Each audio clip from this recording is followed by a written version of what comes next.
advised to take your seat and stand by for the 8th SOLTRAIN conference, advising solar thermal technologies for sustainable energy, innovations, applications, and future directions. You're kindly advised to please consider taking residence of seating closer to the front than to the back. Thank you so much for your kind consideration. This event is hosted by the Ministry of Minerals and Energy in Botswana, Sadc Center for Renewable Energy and Energy Efficiency, the Southern African Development Community. Institutional partners include the International Renewable Energy Agency, the International Off-Grid Renewable Energy Conference and Exhibition, UNIDO, GNSEC, SOLTRAIN, and the Austrian Development Corporation. You're kindly advised to keep in mind that the final element of the program for today is a networking cocktail. Every single one of us, international and domestic delegates, are invited for this networking cocktail. Kindly keep your tag on at all times for ease of access and for identification. This networking cocktail is proudly sponsored by one of the sponsors of this event, which is Konrad Adenauer Stiftung, and the location is here at the Grand Palm at the Marquee. Kindly connect with any of the ushers for further directions and assistance. And now, it is my pleasure to welcome your Director of Ceremonies here in the Tsodilo Suite, Mr. Mudiri Mugende.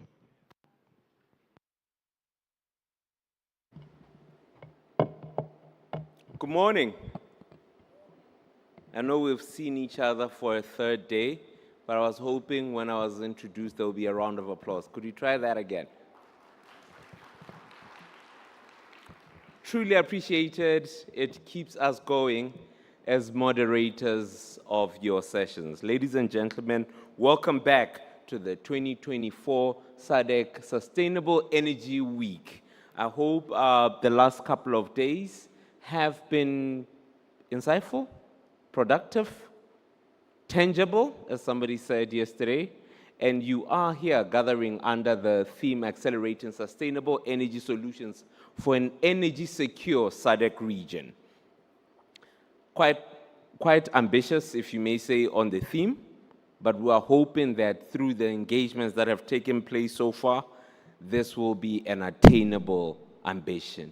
Ladies and gentlemen, without any further ado, as introduced, this is the session for day 3, part of the session 1A. So just for clarity, for those who are in the room, you are in session 1A, which is the 8th SOLTRAIN conference under the theme Advancing Solar Thermal Technologies for Sustainable Energy, Innovation, Application, and Future Direction. So the first session under this theme will be moderated by founder of Biogas Systems Africa, Biogas System Africa, co-founder of Society of Women Engineering Botswana. She is a renewable energy consultant. Ladies and gentlemen, your moderator, and kindly give her a round of applause, Refilwe Molatiwa. Louder, please. Thank you very much.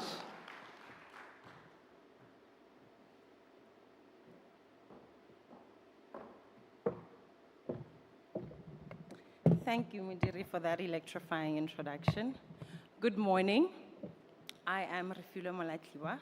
I greet you this morning as SADC ministers, regional ambassadors, industry leaders, distinguished delegates, guests, and media houses. It is my honor to welcome you to the 8th SOLTRAIN conference.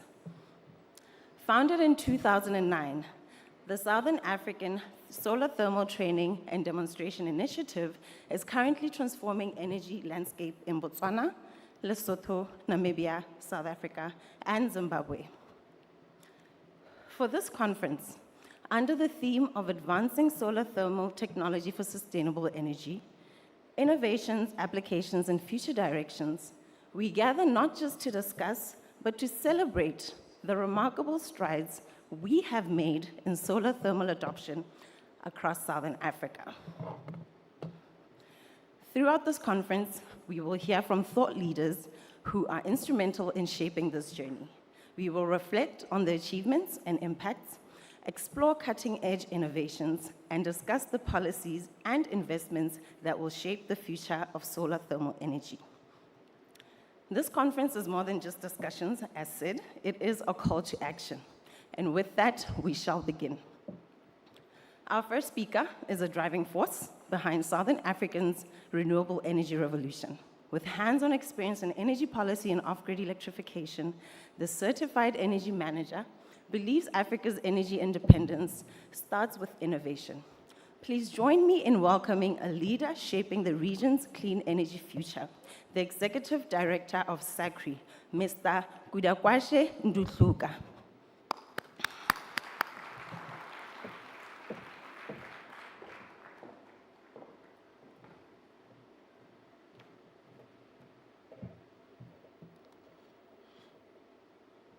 Director of Ceremonies, thank you so much for this introduction and also for setting the scene.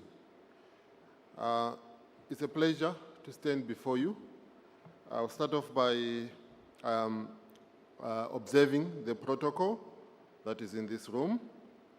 I would say Deputy PS Molawa, Mr. Molawa, standing in for the Honorable Ntsima, the Minister of Trade and Entrepreneurship. Your Excellency, Ambassador Romana Königsbrunn, Ambassador of Austria to the Sadc region, Mr. Manfred Bestmeyer, a Sustainable Energy Specialist from Austrian Development Agency, Professor David Norris, the Vice Chancellor of the University of Botswana, University of Botswana being also a partner of the SOLTRAIN family, Honorable Ministers, Your Excellencies, dear Ambassadors, distinguished guests, ladies and gentlemen, it is an honor to come in and give you some opening remarks and some thoughts about SOLTRAIN. As you have heard from the moderator, Refile, that SOLTRAIN was established in 2009. I'm privileged to have been part of that process of establishing SOLTRAIN in the region. I was putting on another hat, not SACRI that time. So the thinking was, look, it was at that stage where the region had started facing power shortages. Some of you who are as old as I am would remember when we started having rolling blackouts, especially emanating from South Africa. It was quite a rude awakening. People were asking, what is happening here? What is happening? So at that time, there was a scramble to see what could be done, what efforts could be put in place to rescue the situation. A number of demand-side management measures were established. Some of you would remember our utilities started distributing CFL bulbs, if you remember. Other measures were like ripple control, where electric geysers would be controlled and switched off, electric geysers, air conditioners. There were also efforts to switch off unused lights, a lot of awareness campaign. And one of the other measures that was highlighted was that we should introduce solar thermal systems, commonly called solar geysers, so that they could assist in alleviating the situation. So as part of the group under AE Intake that time, AE Intake, by the way, being a partner of the technical partner of the SOLTRAIN program, we sought their expertise as part of some countries in the region. I remember that time it was South Africa, Namibia, Zimbabwe, and Mozambique, if I remember well. We started discussing and say, okay, so can we get some support from Austria, who are leaders in this industry, to look at how we can provide solar thermal solutions as part of supporting the demand-side management measures that had been introduced in the country, in the region. So then we formulated this idea, and we were very glad and grateful to the Austrian government, who then immediately came on board through the ADA, Austrian Development Agency, to say, okay, yes, we are happy to support the region in implementing these measures. So SOLTRAIN then was established, particularly with the aim to train and demonstrate solar thermal technologies. So the process began, and systems, universities, technical colleges were brought in with extensive training, and then social institutions were also identified to provide to provide demonstration or install demonstration systems. With time, this program, the first phase ended, and there was still a strong need to go into SOLTRAIN 2, SOLTRAIN 3, and we're told by Austria that this is unprecedented. SOLTRAIN has never, the ADA has never done such a thing, to continue providing support to the same program. But because there was a strong need and a strong desire from the partners, from the countries that, look, we really need this technology. So SOLTRAIN 4 came, and when SOLTRAIN came, by that time then SACRI was established. And then it became just natural that SACRI, as a regional organization, coming on board to support the rollout of the good initiatives that were coming out from SOLTRAIN to the rest of the region. So also within SOLTRAIN 3, the Botswana government came on board through the Invest of Botswana. So it became the other partner, including Lesotho being another partner in the SOLTRAIN family. So our presence as SACRI, I'd just like to highlight that because of our mandate, which is to promote renewable energy and energy efficiency, so that we could help to contribute to improvement of energy security and energy access, then it was just natural that we become a partner of the SOLTRAIN family, so that we could take the best lessons, these lessons that are coming from SOLTRAIN, the 4 phases of SOLTRAIN, so that we could extend this to the rest of the region. So we are happy as SOLTRAIN that we now have other countries that have expressed interest.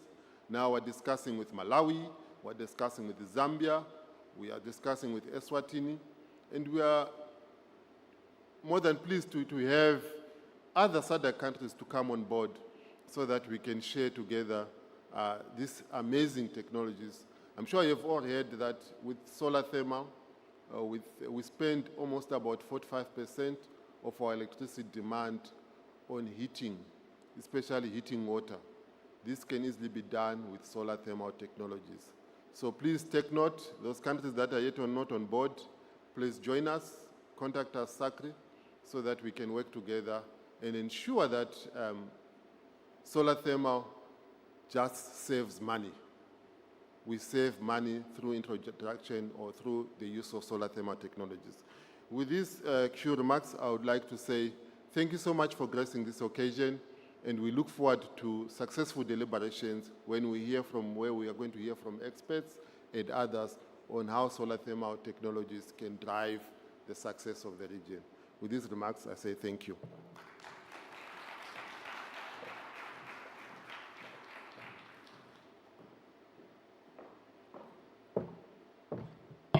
Thank you, sir. Our next speaker is a sustainable energy specialist at the Austrian Development Agency. With 17 years of experience in international energy and climate projects, the speaker is also a certified expert in climate and renewable energy financing, energy auditing, and project management. Beyond his professional commitments, he enjoys hiking, climbing, and football, though I hope he doesn't support Arsenal.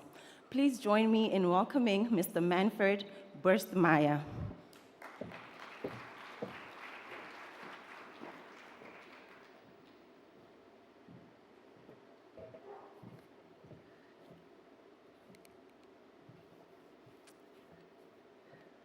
Good morning, Honorable Minister, distinguished delegates, colleagues, friends, ladies and gentlemen. It is a privilege to welcome you all to the 8th SOLTRAIN conference in Gaborone. I'm honored to stand here as a representative of the Austrian Development Agency, ADA, the main donor of the SOLTRAIN initiative. The Austrian Development Agency is the operational unit of the Austrian Development Cooperation, with a mandate to implement development cooperation strategies formulated by the Austrian Foreign Ministry. In addition to this core work, ADA also implements programs funded by third parties, including the European Union. As a relatively small donor, ADA focuses its efforts on 7 countries and 3 key regions, one of which is the Sadc region. Mozambique is the only designated focus country within Sadc.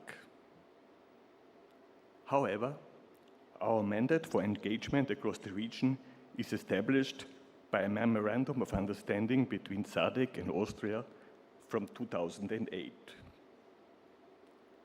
This MOU outlines priority areas for cooperation, which includes good governance for sustainable economic and social growth, infrastructure, and renewable energy. As we work to transition the energy system towards sustainability, solar thermal technology offers an essential solution for reducing stress on the electricity grid. Heating and cooling demands place significant pressure on the electricity grid, often creating peaking loads and strain infrastructure and affect reliability. By shifting heating and cooling energy requirements to solar thermal systems, we can achieve a reduction in electrical consumption for these applications. This transition not only supports energy security, but also alleviates the grid, making renewable electricity available for other crucial applications. SOLTRAIN has built a reputation as a leader in renewable heating and cooling by delivering substantial results across 3 areas. That's just now a teaser because we will hear much more about this from the program managers. But firstly, the theoretical and hands-on training. SOLTRAIN has trained about 9,000, and what an impressive figure, 9,000 professionals in renewable heating and cooling technologies, combining theoretical knowledge with hands-on trainings. This approach has created a skilled workforce ready to implement and sustain these technologies, which is essential to a successful energy transition. Secondly, demonstration projects. By installing more than 900, again, what an impressive figure, 900 demonstration systems in setting ranges ranging from hospitals to school and industries, SOLTRAIN has provided concrete proof of the reliability and value of solar thermal systems. These projects are accompanied by strict quality assurance, guaranteeing functionality and thereby strengthening the trust in the technology. And thirdly, policy development and roadmaps. With the support of SOLTRAIN, national roadmaps have to be developed in each target country, offering guidance for scaling solar thermal technologies. The roadmaps are designed to facilitate the broader adoption of renewable heating and cooling solutions and are an invaluable tool in the policy landscape. These milestones underscore SOLTRAIN's impact and provide a model for scaling the initiatives across the region. To maximize the impact of renewable technologies, solar thermal efficiency in all applications is critical. SOLTRAIN places a high priority on energy auditing and energy management. Again, specifically for heating and cooling demand. By focusing on energy audits, we identify areas of efficiency improvement to ensure that all energy related or energy generated is used responsibly. Efficient energy use is essential to maximize the sustainability and cost effectiveness of renewable technologies. And SOLTRAIN is also deeply committed to gender equality and inclusion within the renewable energy sector. We know that inclusive energy solutions are more effective and more representative for the communities they serve. Therefore, SOLTRAIN encourages women's to active participation at all levels, from technical trainings to leadership. By breaking down barriers, we empower women to contribute fully to this industry and support a more diverse and equitable workforce in the energy sector. In closing, I would like to extend my gratitude to all of our partners, including IAE Intec, Sadc, and each of you here in this room today. Together, we have laid a strong foundation, and I'm confident that this conference will provide new insights, spark innovation ideas, and strengthen our collective resolve to expand SOLTRAIN impact across the region. Thank you.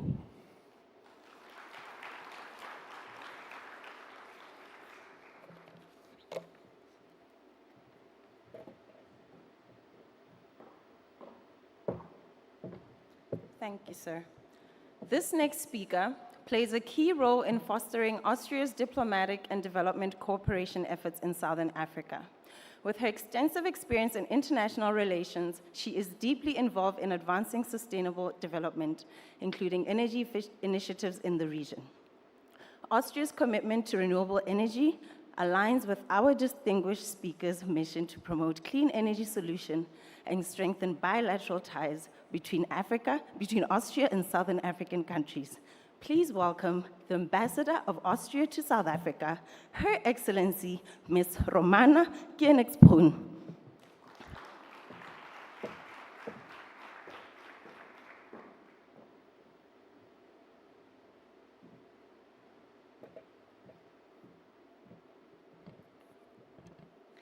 Thank you so much for your kind words, dear moderator.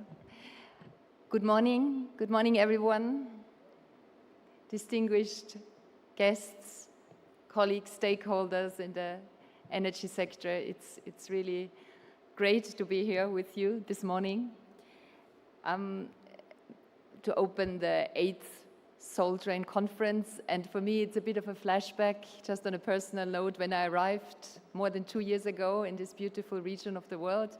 One of my first conferences to attend was, I think it was the 6th SOLTRAIN conference in Cape Town. And I got to know the SOLTRAIN, I call it family. I think it's really a community, very special, doing excellent work. So I'm really happy that I could come back also for this great occasion today, for the 8th SOLTRAIN conference. The conference marks a significant milestone in our collective journey towards advancing solar thermal technologies for a sustainable energy future for the Sadc region. It has already been said, SOLTRAIN has been up and running for over 15 years, which is, I think, a remarkable thing, because very often you have projects, programs that last a few years and then they're off again. But this long-term commitment of the Austrian Development Agency in the region, in this field of sustainable energy, I think is also part of the success. And today, as SOLTRAIN in its, I think, 5th version, as SOLTRAIN Plus, continues its vital mission with renewed vigor and expanded scope. This initiative exemplifies the power of international cooperation and knowledge sharing in addressing our joint pressing energy challenges. In the Sadc region, there's still a significant part of electricity that is being generated from coal, and this strong reliance on fossil fuel also contributes to environmental degradation. However, within this challenge lies an immense opportunity. The region is blessed with one of the world's best conditions for solar, and by harnessing this abundant resource through solar thermal technologies, we can dramatically reduce our dependence on fossil fuels and pave the way for a cleaner, more sustainable future. But SOLTRAIN and SOLTRAIN Plus, as has been mentioned by the previous speakers, is not just about technology. It's about empowerment. Through comprehensive training programs, awareness campaigns, and demonstration projects, SOLTRAIN Plus is building a robust ecosystem of solar thermal expertise in the Southern African region. Many of you are part of it, and I thank you for that. SOLTRAIN has demonstrated remarkable progress in several areas. First, training and capacity building. The initiative was conducted, I think, over 200 training courses. It educated, as has been said by Manfred Bürstmeier, thousands of experts in solar thermal technologies. And this extensive knowledge transfer is crucial for expanding access to renewable energy in the region. There's also the aspect, secondly, of energy savings. The solar installations implemented through SOLTRAIN and partners are saving millions of kilowatt hours of electricity annually, contributing significantly to energy efficiency and reducing reliance on fossil fuels.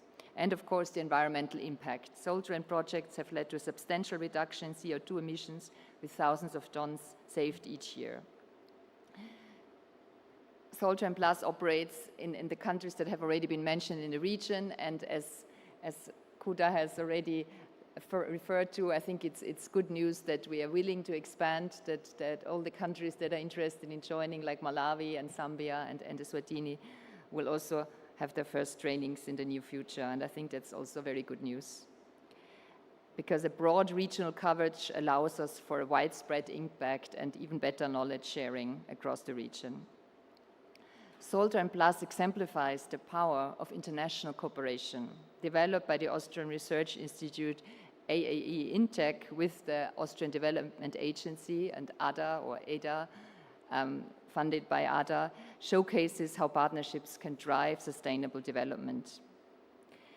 And as an Austrian ambassador to the Southern African region, I'm really proud of seeing all these wonderful projects that have been put in place. I think it's, as has been mentioned, about 900 already of demonstration projects in the different fields, from housing complexes to hospitals to industrial plants. So the solar thermal usage is very diverse, and I think that's also one of the important parts of this conference, to show all the potential that there is, because maybe not everybody is aware what solar thermal can be used for. It is my wish that this partnership serves as a model for other regions and other countries in enabling practical cooperation that works. Thank you so much, and I wish us all a very fruitful and successful 8th SOLTRAIN conference. Thank you.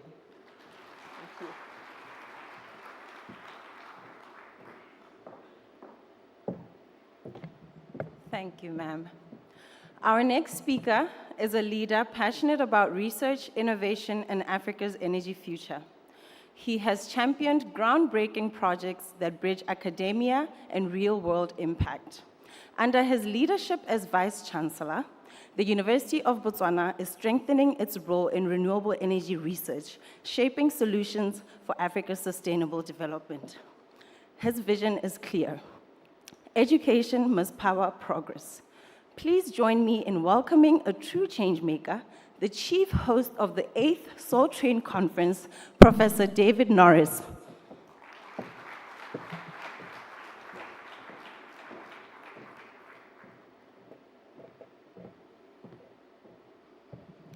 Good morning to you all. Good morning. Thank you. Let me, if you allow me, ride on the protocol that has been set by the Executive Director of SACRI, Mr. Ndlukula, and take this opportunity to also welcome you to the 8th SOLTRAIN Conference hosted this year by the University of Botswana through the Clean Energy Research Center that is at the University of Botswana. The conference, as you all know now, is an annual opportunity to celebrate the work of SOLTRAIN initiative within the Sadc region. The last edition, as you may know, was held in Namibia last year. The SOLTRAIN, as has already been mentioned, started in 2008, and Botswana became a partner in the third phase of the project that started in March 2016 and ended in June 2019. Phase 4 of the SOLTRAIN was launched in July 2019 and ended in December 2022. The current SOLTRAIN Plus project commenced in January 2023, and will run until December 2026. As the energy demand in the Sadc region continues to grow and outstrip supply, there's a serious threat to the economic growth of the countries in this region. We are already observing this in some Sadc countries and beyond Sadc, of course. Solar energy, which is very abundant in this region, presents, as already mentioned, a very cheap and environment-friendly alternative to energy supply for the region. SADC members have considerable solar irradiance, which sadly, I must say, is not being adequately tapped on to meet our energy needs. Estimates from the International Energy Agency, EIA, suggest that solar thermal systems could meet about 70 to 80% of the region's low temperature heating and cooling demand. And since a considerable share, 40 to 50% of the electricity is used for hot water preparation, solar water heaters are one of the major options to reduce the energy demand, as is already mentioned. And now, the focus of SOLTRAIN is to contribute to reducing energy poverty by improving access to sustainable energies, specifically solar thermal solutions, and thus directly, and this is very, very important, contributing to the realization of Sustainable Development Goals 7, and indirectly to Sustainable Development Goals 1, 12, and 13. This, importantly, is also in line with the African Union Agenda 2063 aspirations, in particular Aspiration 1, a prosperous Africa based on inclusive growth and sustainable development.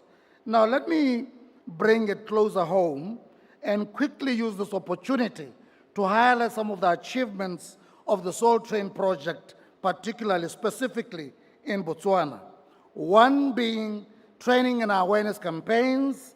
Since 2016, when Botswana joined SOLTRAIN, over 600 people have received training from the project. Trainees have included experts, installers, graduates, and artisans on solar thermal technology. Beneficiaries of the training included participants from academic institutions such as UB, BUST, Buang, Baisaho University, and Boto University, and of course other colleges of engineering. We also trained artisans from institutions such as the Botswana Defense Force, Botswana Police, as well as many installers from solar installation companies in this country. Some individuals, which is also very exciting, have successfully developed entrepreneurial opportunities in this field, and this resulted in creation of jobs.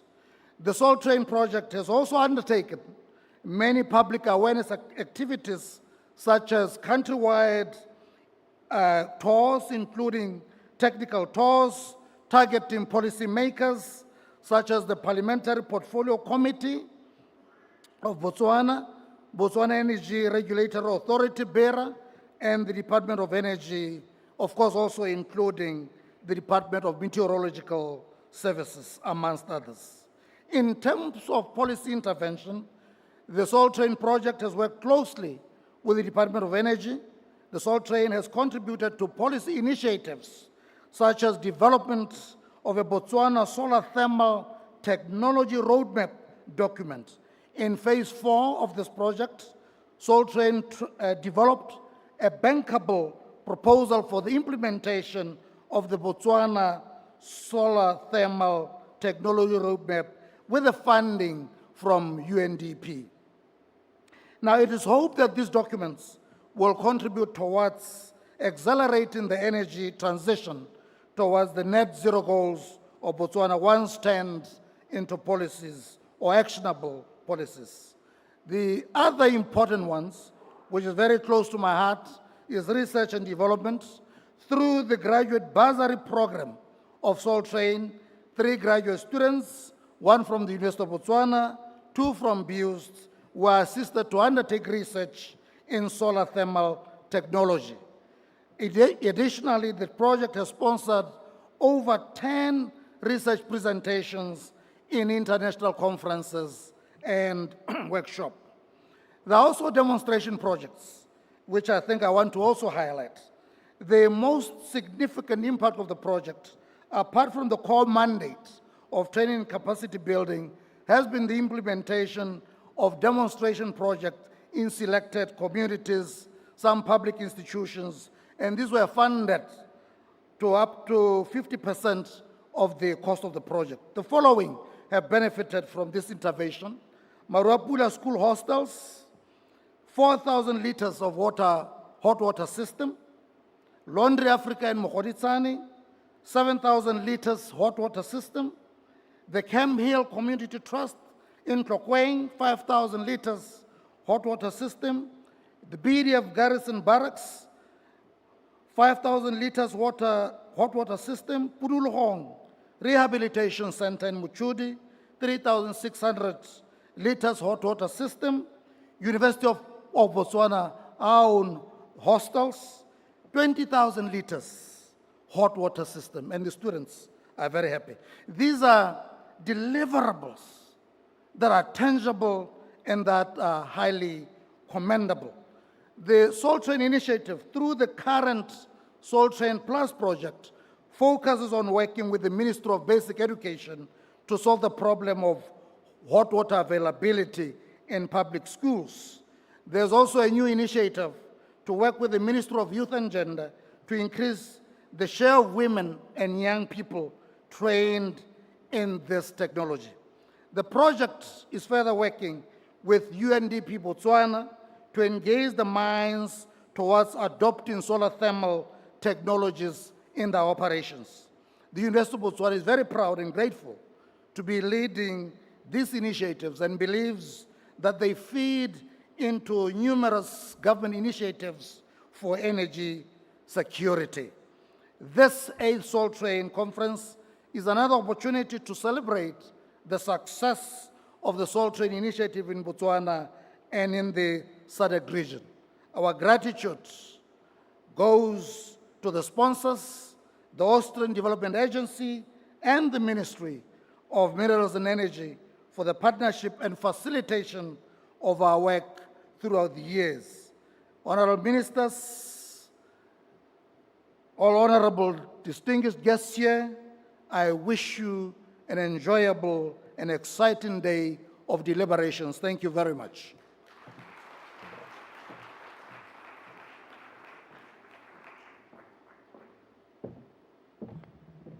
Thank you, sir, and thank you, speakers, for the opening remarks. The next presenter is a seasoned expert in renewable heating and cooling systems. He has led initiatives in Malaysia, Egypt, and Southern Africa, focusing on sustainable energy solutions for industry and commerce. Currently, he coordinates the SOLTRAIN project, which aims to enhance solar thermal capacity. Presenting on SOLTRAIN's journey so far, please welcome Mr. Wolfgang Gruber-Glatzel.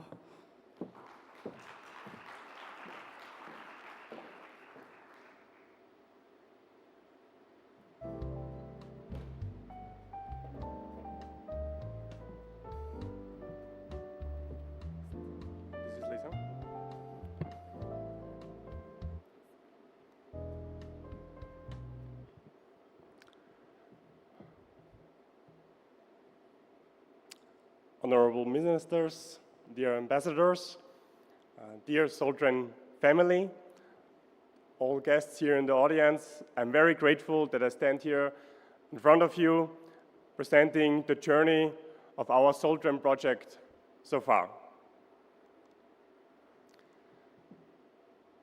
Tutte che debe.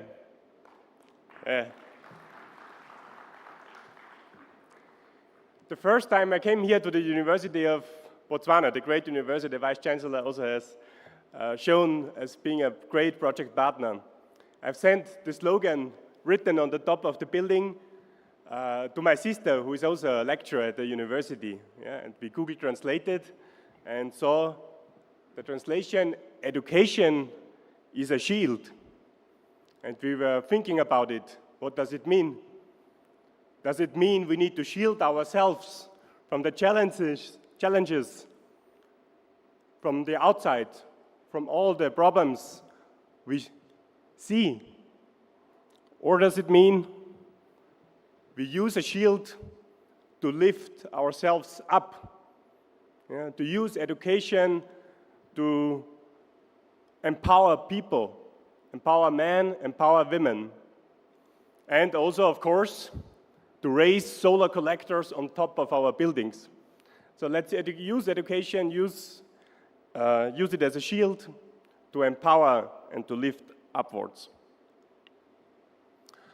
That's exactly what we are doing in SOLTRAIN.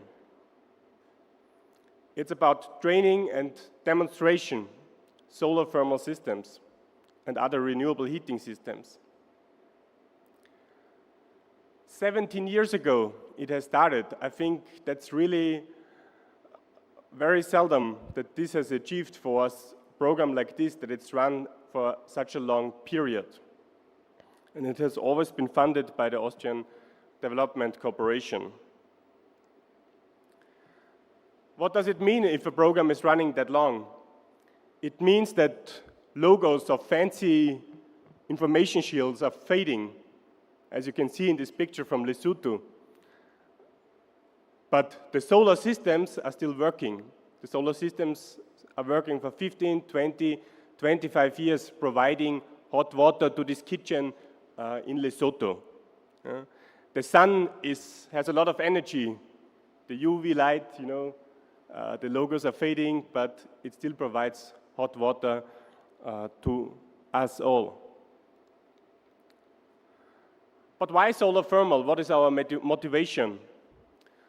It has been already established that heat is half of the worldwide final energy consumption.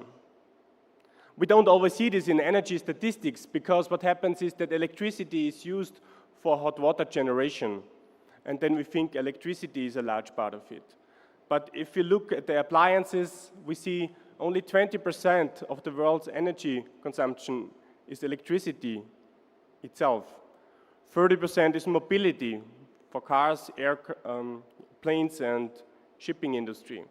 And 50% we need for space heating, hot water demand, and also process heating, which must be included here. So that is our motivation why we want to focus on solar thermal and renewable heating. At this stage, I want to acknowledge all our project partners in the current SOLTRAIN Plus phase. We've heard about the Austrian Development Agency, ourselves, AE Intec as the implementing agency since the beginning, and SACRI as a strong regional partner. But we also have very important partners in our countries. Here in Botswana, besides the University of Botswana, we have SIAP, the Industrial Association. In Lesotho, we work together with the university and the Renewable Center there, as well as BBCDC Vocational School. In South Africa, we have Sanedi being a partner from one of the first phases, as well as Stellenbosch University. And in Zimbabwe, we have the National University in Bulawayo. And in Namibia, besides SACRI being there, we also have the Namibian University of Science and Technology and the Energy Institute there. So I welcome you all, and I'm looking forward to all of your presentations, sharing what you are doing in the respective countries as we are working together in the region to improve energy efficiency and renewable heating. So let me give you a brief overview of the most important KPIs and results of SOLTRAIN since the beginning. In red, you are seeing the results in the last 2 years since the SOLTRAIN Plus project, so our recent achievements. Almost 6,000 people have been trained in more than 230 training courses in the 6 partner countries, as Mozambique was also partner at one stage. More than 900 demonstration systems have been installed, 238 of them in the last 2 years. And again, in the last 2 years, we reached all different countries again. So I think that's also a good sign. In terms of energy, it means that almost 6 megawatt of installed capacity is there. And that's just the demonstration systems. This is, I think, important to highlight. Those are only those systems that are directly funded and supported by the project. As, of course, additionally, those 6,000 people being trained, they are going out and install their own systems without funding needed, because they have been trained, they know how to install demonstration systems, and then they multiply it in other areas. So we had a steady growth of demonstration systems, with the total capacity and the number of systems rising to those numbers I've just shown. What is important is that we have established a rigorous quality control achieving this, to have good quality in the installations. We have online application systems, a steering committee approval by at least 2/3 of the steering committee members, that being the 10 partners. After the installation, we have, within 1 year, a quality inspection, which is very important. Just yesterday in the morning, we had a training course, a specialized training course, specifically for quality inspectors to improve upon that. What we are now trying to achieve is to have an online funding application instead of printed forms, to have it really in a digital tool to improve digitalization in our project and to facilitate faster application procedures for demonstrators in the SOLTRAIN Plus. And what is also our idea is to offer a tool for handling rollout programs in bankable proposal, as has been mentioned by the Vice Chancellor, that those implementation plans are out there. We can have rollout programs for countrywide programs, and such digital tools can help manage those kind of systems. So we have 2 years to test these kind of procedures in SOLTRAIN Plus to then hand over to our partners to facilitate all of this. We have 2 calls currently open, besides on the right side, the co-funding for solar thermal systems. That is always possible. We encourage master students and postgraduates to also apply for bursaries. You would get a certain amount so you can work on solar thermal related studies.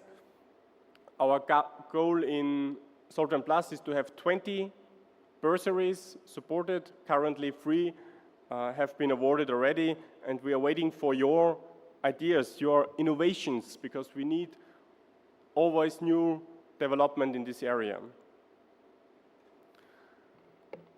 In the last 2 years, we have done another 30 training by AE Intec at the various partners.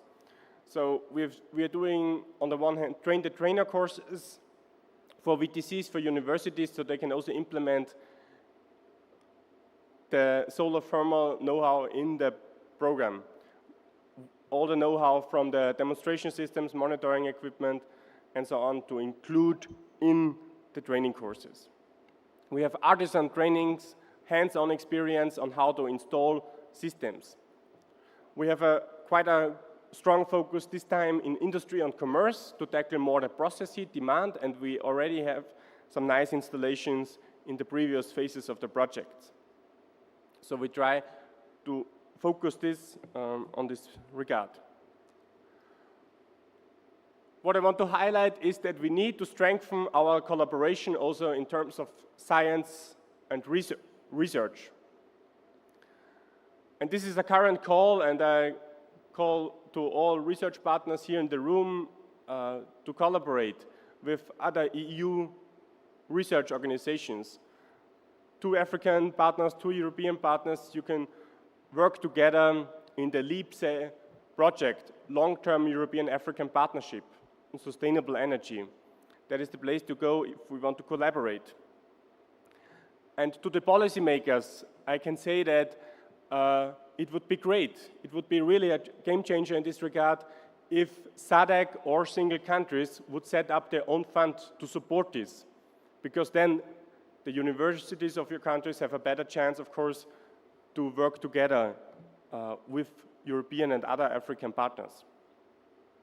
Currently, an EU fund is covering part of this possibility for countries that don't have this. But if it's limited and if you have your own fund, you have more leverage in this regard. We've had, in the last 2 years, international conference participations in Austria, Spain, Cyprus, bringing the people from our different organizations to international conference and to share their experience and continue to build partnerships on an international level. In May, we'll have a final meeting of the International Energy Agency in Windhoek to bring Africa here also stronger onto the map for those kind of exchange meetings where people from China, Australia, US are coming to Windhoek for this kind of exchange and meetings. We do monitoring of selected systems. We'll see about this in the afternoon. And just recently, the picture you are seeing is a comparison study we have set up in Namibia to compare different kind of technologies with each other. We have a wonderful program on gender and diversity. We have a dedicated session about this later today. And this has already shown great progress in terms of women participating in the program. And I'm also proud to say, that women are installers of SOLTRAIN systems. So they are really, doing the job on the ground too. So we need to further support this, and that is an important part. You'll see this chart quite a lot, I guess, today, because it nicely shows all aspects, the holistic approach of the SOLTRAIN project. It's not just that we come and do training and then leave again. We do demonstration systems to demonstrate this, monitor the data that back loops again to the trainings. We do research and development, as we just have seen, and we'll hear from our partners that do awareness raising in the various countries. But what I want to highlight today is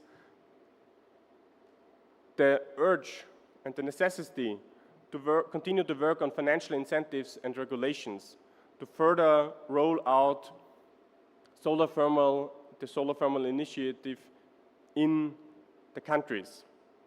We have developed the solar thermal roadmaps. They are available for 6 countries.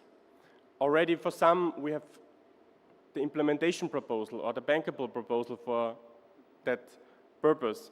And the goal would be to develop and submit and roll out these bankable proposals so people can access solar water heaters in an easy and financially attractive way. To close the journey so far, the question is, what is next on our journey? Of course, we still have 2 years, so a long time. We still can work on SOLTRAIN Plus. But already this week, we had very good talks on how to collaborate also with other centers in Africa, with ECRE and IACRE in Eastern and Western Africa. How can we still involve SACRI and Southern African partners, because we believe we need to have also sustainable project continuation. Yeah. And the second thing I want to say as a closing remark, of course we will include AI and everything more in our projects, but don't trust AI if you tell him to create a picture with some years and then something like this comes up with numbers of years in different areas where they're not supposed to be. So I decided I keep it as this, because to show we still need humans, we still need our, HI, human intelligence for our projects. Thank you.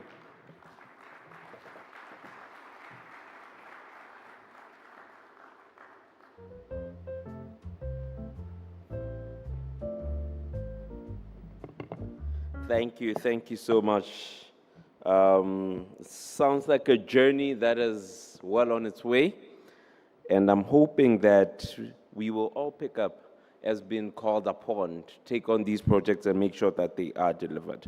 Ladies and gentlemen, at this stage, kindly allow me to invite the Deputy Permanent Secretary in the Ministry of Trade and Entrepreneurship for Botswana, Mr. Nchizi Molawa, who will be giving us a keynote address. A round of applause, please.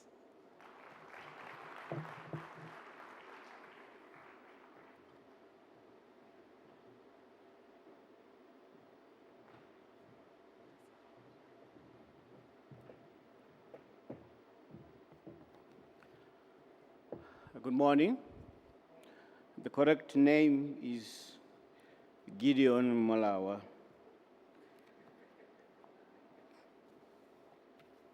Let me begin by thanking the moderators for a sterling job with which they are facilitating this morning's proceedings. All our ministers here present, I was not able to identify any, but I hope they are here. Austrian Ambassador, Ms. Romana, and a representative from the Austrian Development Agency, members of the Diplomatic Corps, Sadc representatives, leadership from SOLTRAIN, and others. Mr. Kudakwashe Ndlukula, Executive Director at SACRI, colleagues, Deputy Permanent Secretaries, and Permanent Secretaries here present, CEOs and captains of industry, leadership from tertiary institutions. I recognize Professor David Norris, Vice Chancellor at the University of Botswana, delegates at the 8th SOLTRAIN Conference, members of the media and the general public. Good morning.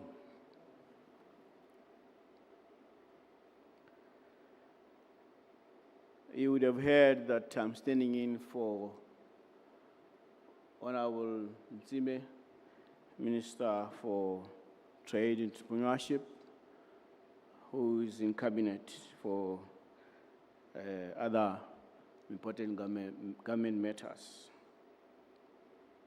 Excellencies, ladies and gentlemen, it is my special privilege to speak to this esteemed audience, which has gathered from different countries around the world. I'm aware that the majority of you are experts on energy issues, and I consider it appropriate for Botswana that this event is hosted here. I want to also thank the collaboration between SOLTRAIN and other partners and University of Botswana for working together to bring this event to Gaborone. Botswana has vast untapped resources for renewable energy. We have set ourselves an admirable target to increase renewable energy by 30% for our energy mix by 2030 and 50% by 2036. The first wave of 335 megawatts renewable energy project is already at different stages of development by the private sector power producers. There are many other initiatives by government of Botswana in the energy sector. All these initiatives are tailored to meet the energy mix target that we have set ourselves. Therefore, it is a welcome development to see the implementation of projects that will help accelerate the attainment of these targets. The Ministry of Trade and Entrepreneurship promotes and facilitates entrepreneurship and SME development through targeted basic and advanced business development services and other capacity building initiatives. The component of capacity building by SOLTRAIN aligns perfectly with the mandate of our ministry. And there's an urgent need to create entrepreneurs who can scale their SMEs to contribute towards job creation. SOLTRAIN, as a regional project, is contributing its share towards decarbonization by promoting the use of solar water heating technologies for hot water preparation and use of solar heat for industrial processes. This initiative aligns with the direction of the government of Botswana in embracing green technologies and feeds into SDG 7. That is affordable, reliable, sustainable, and modern energy services for all. I am reliably informed that SOLTRAIN is also contributing to the development of infrastructure. These focus areas of project come quickly into synergy,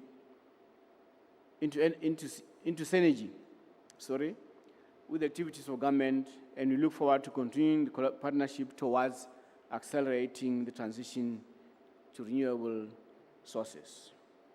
We invite SOLTRAIN to deepen its reach and adopt a multi-sectoral approach to further improve the impact of project in Botswana.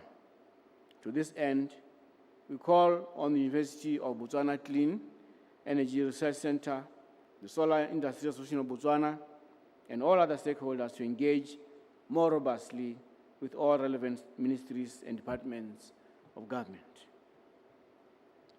As you gather from different walks of life at the 8th SOLTRAIN Plus conference, the government and people of Botswana welcome you heartily and wish you the best during your stay.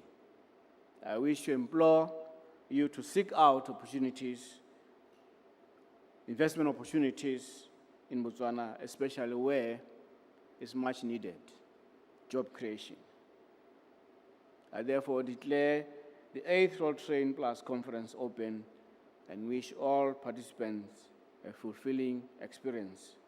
I thank you for your kind attention. Pula.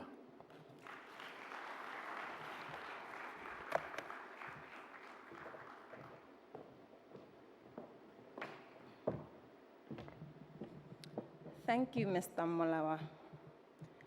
Over the years, SOLTRAIN Plus has not only fostered innovation, but has built capacity, strengthened policy frameworks, and transformed how Southern Africa integrates solar thermal into industries, institutions, and homes.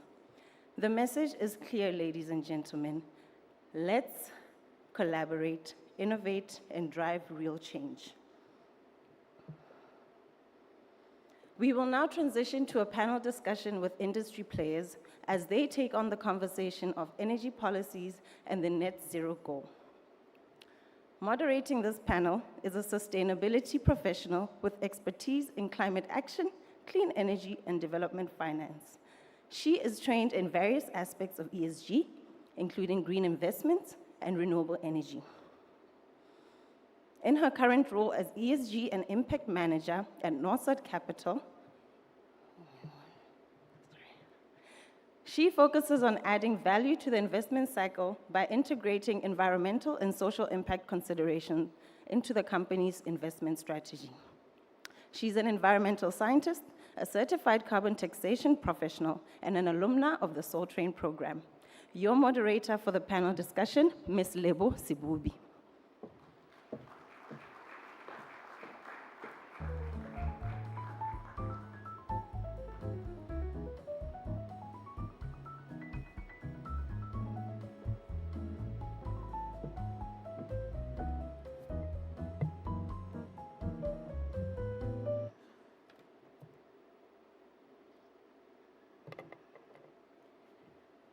Thank you, Director of Ceremonies, for that warm introduction. It was more detailed. I didn't know all those accolades were about me, but I'm very grateful. Ladies and gentlemen, my name is Lebu Sibubi. As it has been alluded, we're going to be taking you and leading a panel discussion on discussing energy policies and net zero goals. Before I start, let us acknowledge the fact that energy policies play a very critical and crucial component of crucial role in sustainable development. The sustainable development that seeks to ensure that energy resources are effectively, efficiently, and sustainably used to support economic development, social well-being, and environmental sustainability. To further go much into this topic, I'm going to call with me on stage our distinguished panelists who are expert leads and some occupying government offices and ministerial levels to actually share insights with us on how they have been able to achieve net zero goals through their various energy policies. On stage, I will be joined by, and as I call them on stage, they should come. I will be joined by Mr. Christoph Brunner. Mr. Christoph Brunner is the CEO of AEE Intec Austria. Before he was the head of department in industrial processes and energy systems at Intec, Mr. Christoph is also an expert for industrial energy efficiency and process intensification membrane distillation with a focus on food and beverage industry, galvanic industry, and he is also part of the Austrian and European work of standardization for energy audits. Ladies and gentlemen, put your hands together for Mr. Christoph Brunner.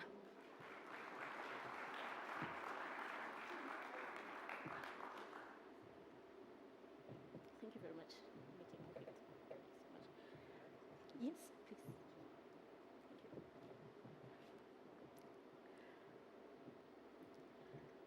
The next to be called on stage is Mrs. Mpho Rebecca Musate. Ms. Mpho Rebecca Musate has over 16 years experience in the diamond mining sector, delivering on safety and sustainability mandate. She is currently the executive head of safety and sustainability at Debswana Diamond Company. Mrs. Musate's mandate spans safety and occupational hygiene, environmental management, and closure planning, rehabilitation of mines. She is an ESG expert, leading ESG integration and climate energy for the mining company. Mrs. Musate provides the organization strategic direction and guidance on climate action, specifically on the approach to climate adaptation and development of climate mitigation strategy. Ladies and gentlemen, put your hands together for Mrs. Musate.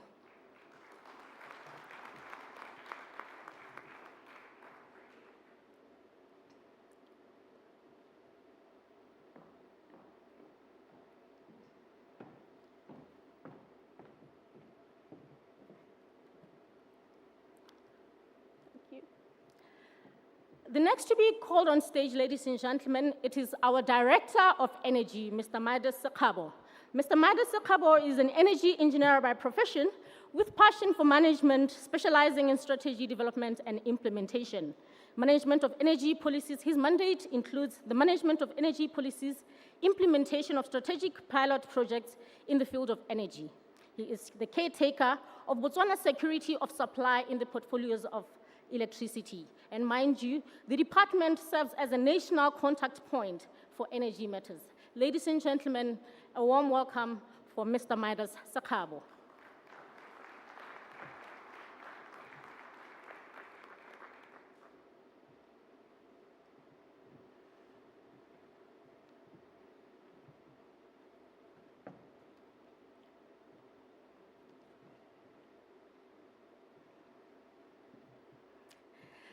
To call on stage, I would like to also introduce Honorable Makozo Chikote, Minister of Energy for Zambia.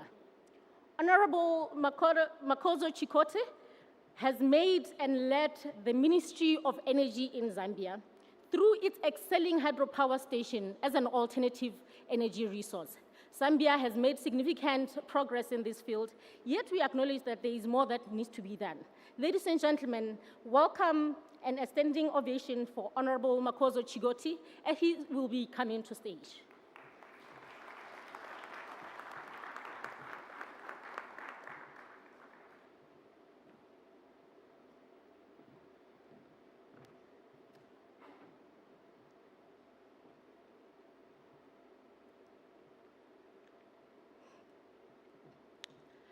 Next to be called on stage is our professor, Mr. Edward Dintwa. He is the Dean for the Faculty of Engineering and Technology at the University of Botswana. Mr. Dintwa is one of the many key leaders in ensuring that we are having this beautiful gathering together. He has been leading the scientific and research space in ensuring that renewable energies are given the attention that they need, both in Botswana through education, policy changing, and across the region. Ladies and gentlemen, welcome, Prof.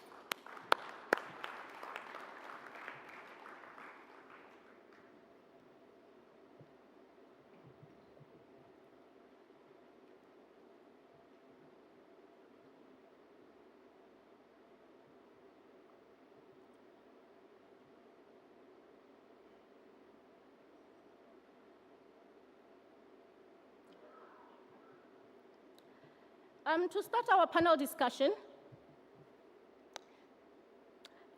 panel discussion, ladies and gentlemen, allow me to really share some of the two important insights that I will believe would really play a very critical role in dissecting the discussion we have today.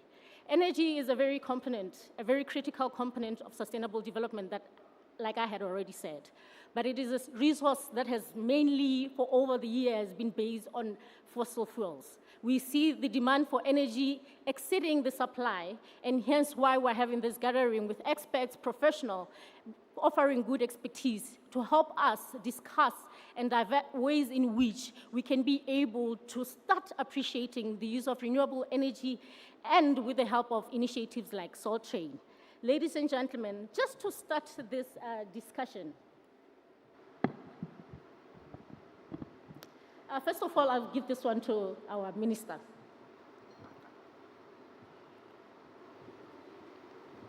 Minister Shikote, Zambia has significant renewable energy potential, especially in hydropower.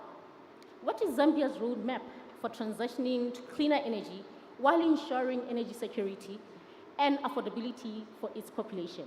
But before you attempt this question, ladies and gentlemen, allow me to also take my seat so that we can be able to discuss this in a very comfortable space. Thank you. Ms. Lebu, do you have a microphone there with you? Oh, lovely.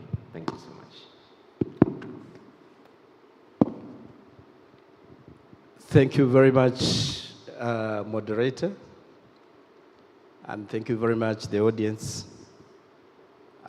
Indeed, Zambia is one of the countries in the Sadc region that has committed itself to,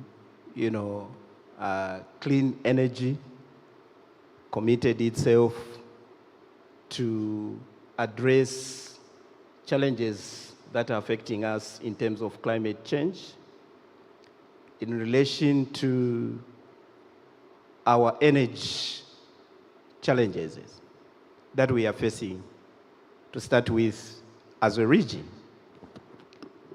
And Zambia, in the clean energy, depends so much, like I said yesterday, on hydropower generated.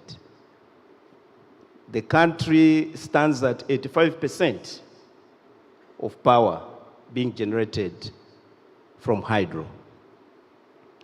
Now, because of these climate change effects,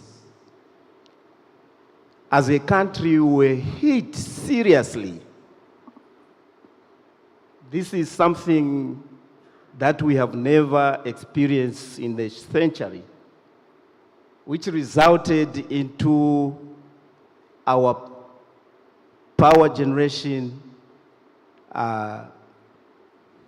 being affected. Zambia stands at 3,777 installed capacity of power. But currently, our demand is at 2,800 megawatts. We were able to generate only 1,000 megawatts. And you can see the deficit. all economic activities for the country were paralyzed. Economic activities for the country could not move anywhere because we were just solely depending on hydro. And to us, we took that as an, a wake-up call, where now the country had to sit down and start reflecting on measures to start exploring other alternative sources of energy.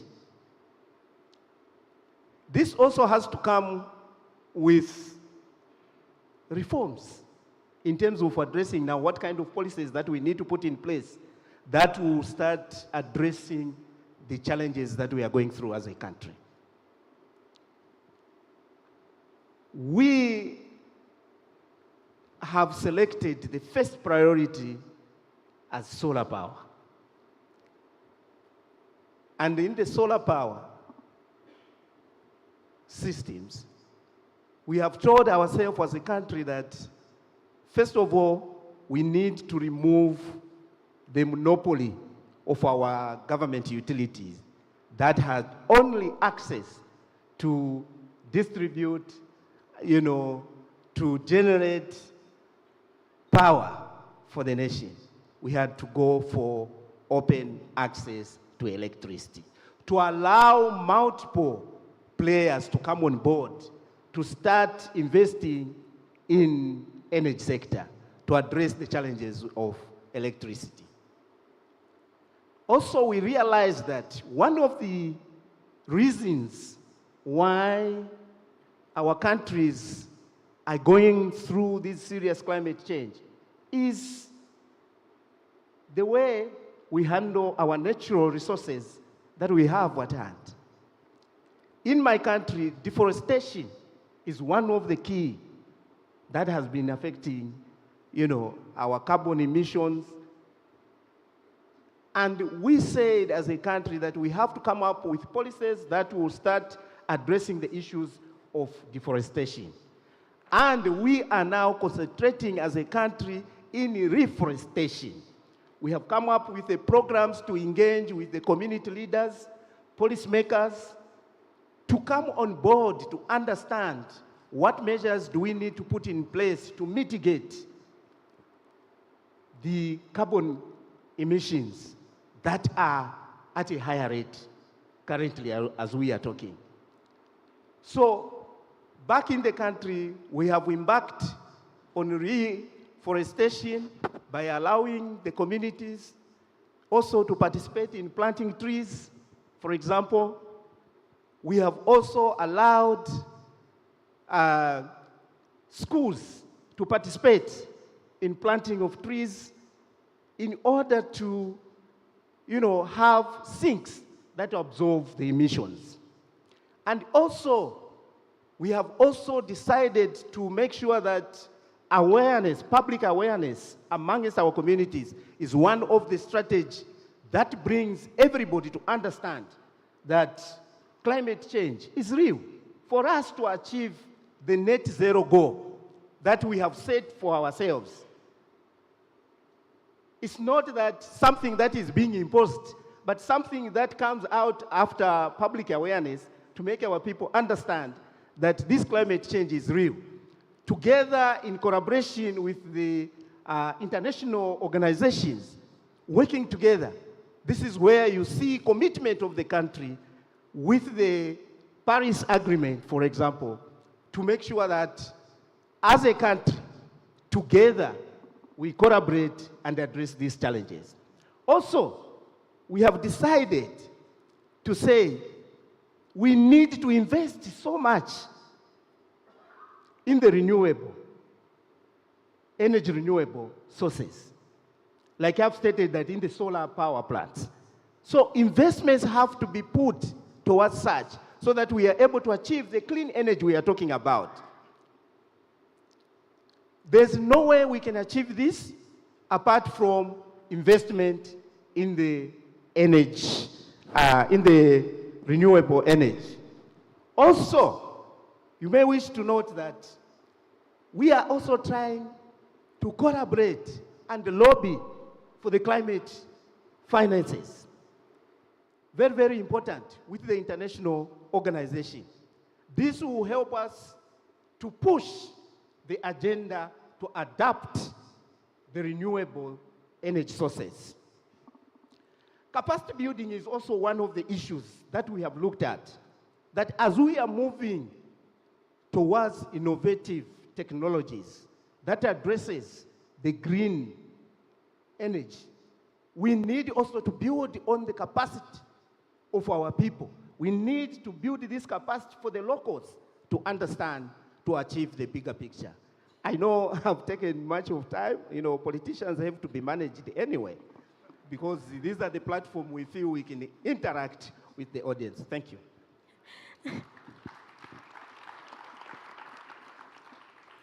Thank you very much, Honorable Makosa. I will try by all means to manage you, but in the Setswana tradition, when an elder speaks, we keep quiet. So thank you so much, and we really appreciate the milestones that Zambia has made so far. And we also appreciate the fact that now you're looking at an energy mix, because as much as hydroelectric power production is clean, the climate change that we're experiencing as a region, especially in sub-Saharan Africa, poses a great threat where we see rivers going dry. So going the solar energy as an energy mix for Zambia is a very good move. So the next question will go, obviously, to our director to share with us on the milestones that Botswana has made so far.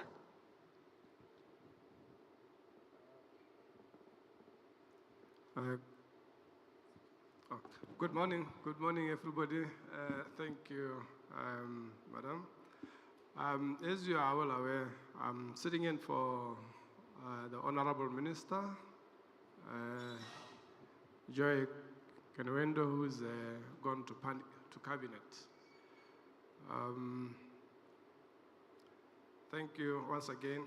I want to indicate that the objectives of Botswana's Vision 2036 and the energy policy, which is the instrument that guides implementation of energy activities in the country, points to achieving 100% energy access by 2030.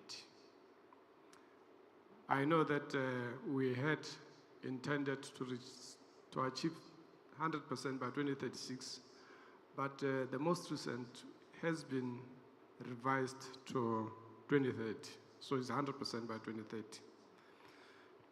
The overall policy objective is to provide affordable, reliable, and adequate supplies of energy, as well as to improve access and efficient use of energy resources. Botswana's energy policy targets intend to achieve the following: 50% renewable energy contribution by 2030 from the current coal-dominated electricity generation. As you may be aware, I think today we may be sitting at 10%, but in December we could have been sitting at 2%. So you see that it's quite a very ambitious target, Madam. We are also targeting self-sufficiency and becoming a regional trading partner and net exporter by 2030. As you may be aware, once again, we are importing almost close to 40% of our electricity due to the problems we are having with some of our generation plants. As part of the global village, we also have a target to reduce the greenhouse gas emissions by 15% in the year 2030, Madam. In addition, Botswana has developed what we call the Integrated Resource Plan for Electricity Generation. It's a plan that ranges from 2020 up to 2040. And it's an effort to diversify our energy mix. The plan outlines generation projects, which are mostly renewable energy projects, mostly solar and wind, to be undertaken over the years. So you'll find that the Integrated Resource Plan is simply saying that let's make a shift. And we are saying this shift should be managed and timed. This is what the IRP is all talking about. Thank you very much. Thank you very much, Mr. Speaker, for this beautiful one. It is actually promising to see that Botswana has on its plans to work with the region in enhancing and ensuring that we achieve transmission that is adequate and obviously affordable to all classes in the region, and we are making a significant progress in that regard. Now taking it to Professor Edward Dintwa. As an academic institution, what role do you think universities like University of Botswana can play in achieving future energy policies, especially with regard to the transition to sustainable and low carbon energy systems? Thank you very much, and good morning, everyone. The University of Botswana, as a leading higher education institution in the country, has a role of providing education, capacity building, training, technology transfer, research, innovation, knowledge transfer, particularly in the energy sector, which is of relevance to this particular day. We actively participate in national efforts to develop policies, guidelines, standards through engagements with government, industry, and the major players in the energy sector, being institutions such as the regulators, BIRA, the power corporations, BPC, standards, Bureau of Standards, for instance, amongst others. When it comes to energy policies, you have just heard from the director of the Department of Energy there, maybe just to backtrack a little bit here to make a reference to the policies. The important policies have been mentioned by the director. We have the National Energy Policy of 2021 that he has articulated, and then also the National Integrated Resource Plan that was developed just prior to that policy. These are obviously underpinned to the National Vision 2026, particularly Pillar 3 of the vision that talks to sustainable environment, where there is a reference to energy there. We also consider the national development policies. We just came to the end of NDP 11, and I believe there will be NDP 12 coming up. All these are coming under the regional policies that I think have been articulated since yesterday, the SADC protocols on energy, but we can also go to continental level, talking to the Agenda 2063, all of them being aligned to the international policies, to agreements, particularly the Paris Agreement, which sees us reaching net zero by 2050, but also the UN SDGs, where we are expected to, by goal 7, to have affordable and clean energy for our communities. But coming back to what we do as the University of Botswana, we have long been a player in the area of energy, and we have long realized the importance of sustainable energy. That's why we have had this Clean Energy Research Center for the last 17 years, because we wanted to focus particularly on research, on innovation, on technology transfer, on knowledge transfer around clean energy, trying to move away from the traditional energy production means where we were relying on fossil fuels. At the moment, We still are trying to intensify our work around energy and renewable energy and clean energy in particular. We are undergoing a major restructuring at the university, and this restructuring sees us having more departments, more schools that are associated with the area of energy. We have also recently introduced an innovation center at the university. This innovation center has seen, since its introduction 2 years ago, has seen many exciting innovations from young people around solutions based on green technology, solutions that are trying to address these issues that we are talking to today. And I will just maybe towards my conclusion highlight some of our major activities that are also pushing this agenda of clean energy or renewable energy. We have just concluded a major national project that was trying to find out if we have the capacity to produce biodiesel in the country. And we have done this in conjunction with government as funded by the Department of Energy, where we were investigating various feedstock for use in production of biodiesel. We have investigated many of them, but we narrowed down to eventually to the use of used cooking oil from all the different establishments around the country, as well as the possible use of beef tallow from our beef industry.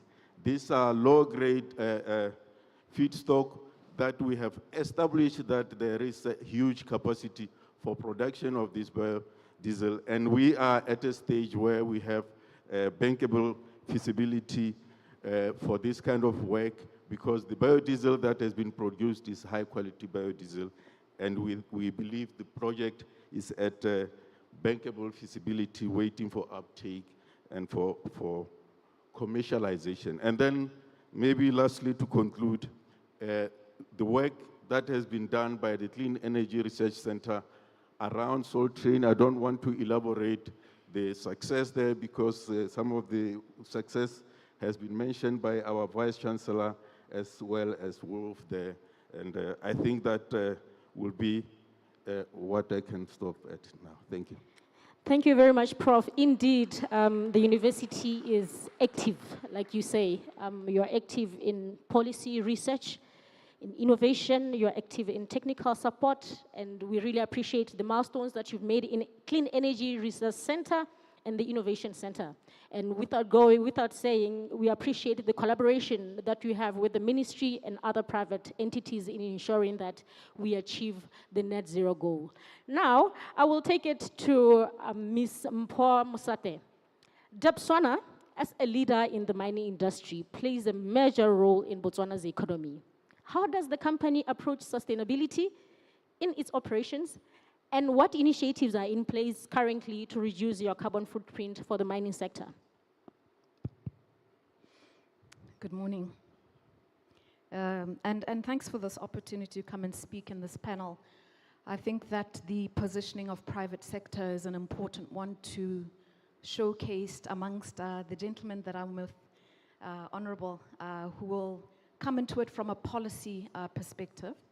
So the Botswana perspective hopefully also represents what the private sector would require from these policy positionings, specifically showing up as a case study in Botswana, but it could apply in the Sadc region. So one of the things that needs to be very clear with Botswana in Botswana is that we are skin and bone, or muscle and bone, right? Botswana contributes significantly into the GDP of Botswana. And so our closeness with the state from a regulatory and also from a development perspective is one of, in Setswana we say, Nkolili, which means we're very close to each other. So we also come into this context as the largest contributor of carbon emissions in Botswana. So we are a high consumption entity. We contribute 14% as a single entity in terms of carbon dioxide emissions. And with that set apart, it means that our carbon footprint is quite extended. The importance of Depswana to Botswana also means that Depswana looks to our partners within government to set out an ecosystem that can support private sector to be able to attain sustainability goals generally, but it's specifically in the climate space. So if I were to talk about who we are as a business, we're a business that is expanding, that is growing, that is looking at a life of mine of beyond 2036. We are looking at going underground, which means that our needs in terms of energy demand do shift and do spike at some point. The way we approach sustainability is we produce a luxury diamond, a luxury product rather, which is diamond, which has zero utility when you think about the global conversation now of critical minerals, right? So we set ourselves up to ensure that the product that we produce is one that is not just differentiated from luxury product, but is one that is preferred and hopefully can come with premium in future. What do I mean by this? We're aware, our current context globally, that we do have lab-grown diamonds, that there is a challenge around the impact of mining in association to the product that we mine. And so when I say differentiate, what I mean is we need to establish as fact that a diamond that is mined in Botswana has a greater social and economic impact in country and globally because we do so responsibly. To enable this, it means that we set ourselves apart. We've put together a strategy called Building Forever. Within that strategy is a specific focus on climate action. We do have a position, a goal around being carbon neutral by 2030. And this strategy requires us to put in place a pathway, a decarbonization pathway to 2030. And we haven't talked much about adaptation in this room, but we also have an adaptation goal that talks to resilient operations. The recent floods that were experienced in Botswana is a case in point that climate is here, and we need to be ready for it rather than catch it as part of disaster recovery. So in the mining community, planning for and adapting to is one of the critical footholds that we have. So this climate strategy that I was talking about, specifically looking at decarbonization, focuses firstly at efficiencies of our operations. It does look at elevating our efficiencies of the equipment that we use on mine, specifically looking at motors, ensuring that our work processes are actually optimized and that we improve our throughput in terms of our plants and don't allow too much idle time. What this means is that we focus on changing the types of equipment that we use, right? Efficiencies, as we all know in this space of energy, is foundational for you to start building on now more CapEx-driven investments around renewables in the electricity space and also in the technology space around your fuels and alternatives to fuels. And just connecting onto the Prof's statement earlier, one of our operations joining mine was actually used as a pilot for the biofuel work that the university and the ministry were working on. We were quite impressed about the direction that this is going. So our investment profile, as I said, from a first efficiency, then look at electricity, then look at alternatives to fuels, then we look at offsets. And in that manner, we follow a science-based process to ensure that we reach a decarbonization 2030 goal. In the space for energy, in particular to electricity, the plans that government does have are very important to us. In that, the IRP that was mentioned by Director is one that I think a lot of private sectors in this room in Botswana rely in terms of the renewable energy coming through. So the approach, just to close out, would be ensuring that the elements that we have control over, scope 1 and scope 2, we de-risk and take up opportunity as much as possible, and the areas where we can influence our partners to ensure that there's influence in that space for acceleration, for focus, and to unlock opportunities. Thanks. Thank you very much, Mamusate. It is very evident that Botswana is really doing great in this area. Looking at that 40% contribution as an entity is quite a lot. 14% as an entity is quite a lot. So it takes a very good balance to be able to extract efficiently and effectively and ensure that your operations are sustainable, because our forever can only be forever if it's sustainable. So now I will take the next question to Mr. Christoph Brunner. Mr. Christoph, Australia is a leader in renewable energy technologies and energy efficiency. From your perspective, what technological innovations should African countries really adopt to accelerate the transition to net zero?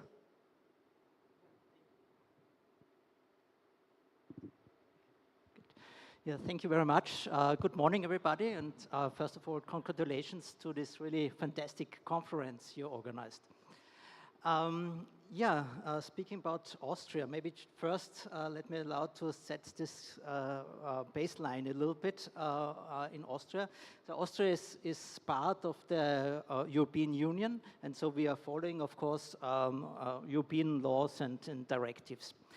At the moment in Austria, we have about 85% renewables for electricity, and for the total energy consumption, it's about 60% of renewables. So still, there's a long way to go.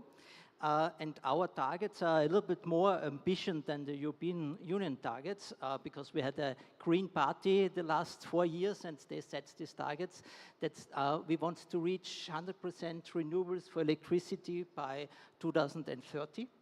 And then 100% renewables for whole the energy part by 2040. And the European Commission, as you may all know, there's the Green Deal, quite common, or let's say quite popular in the European Union. This said that Europe in a whole should be CO2 neutral by 2050. And to reach this, let's say, intermediate goal, this initiative of Fit for 55 means that by 2040, 55% renewables should be reached. So this is, let's say, a little bit the actual part in Austria. To reach, let's say, these goals, and I think it's quite ambitious goals, because 2030 it's around the corner, more or less, and it's not that many years to go anymore. We have two very important laws in Austria. There's on the one hand this energy expansion law, which means to support renewable electricity mainly by very specific tariffs for renewable technologies.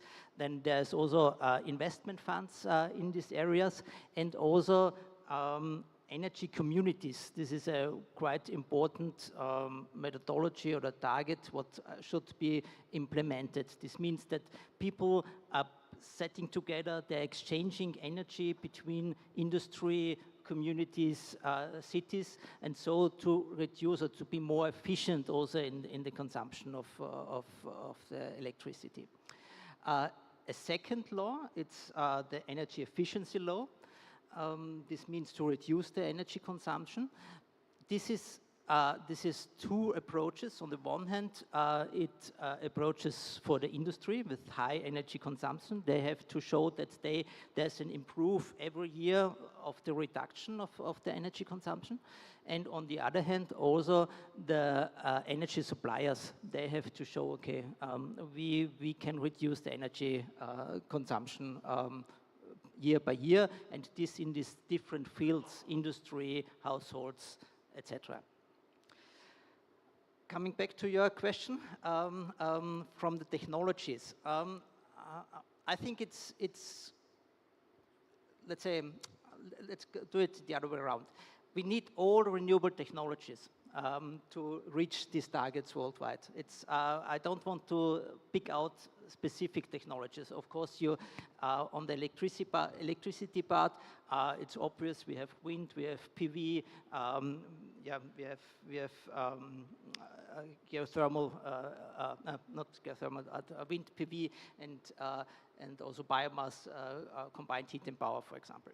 But on the part of heat, the supply of heat, what we saw also before, it's about half of the energy need. What we have is heat.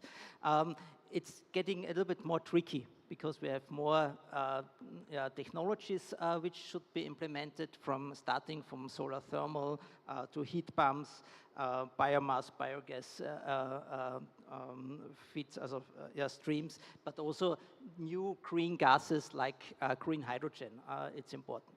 And here, I'm pretty convinced we have to follow and so-called, as researchers call it, exegetic approach. What does it mean? It means we have to follow the need of temperature levels for the different energies. So depending on the geographical situation of your country, of where this energy needs or the energy demand is needed, but also depending on the temperatures what you need.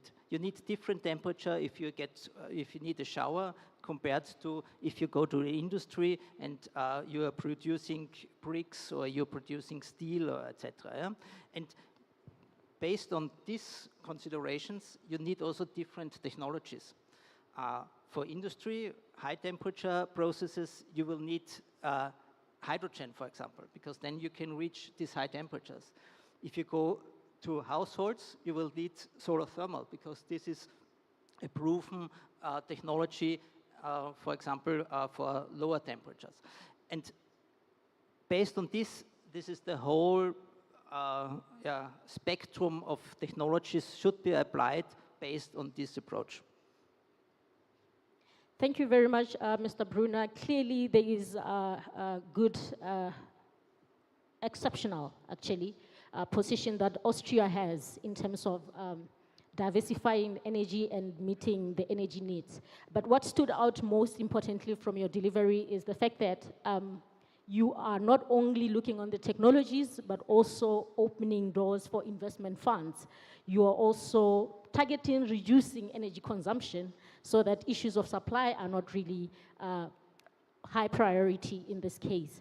And you did say that the heat energy takes about half of your energy needs. I believe that then it means that your research in SOLTRAIN has really been invested into, hence why we are here. And I trust that after this delivery, we will be able to foster more collaborations with the likes of Austria in making sure that we learn a lot from their technologies and how suitable they can be applicable to our region to meet this growing demand. Thank you very much, sir, for this one. Now, going to the second question, I will take it back to Mem Mamosate. On this one, I want to find out how do you balance growth and resource extraction, looking at the fact that there is an urgent need for environmental stewardship and climate action?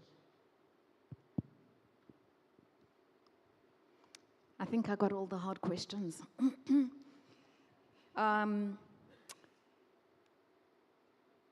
You need to start with the why.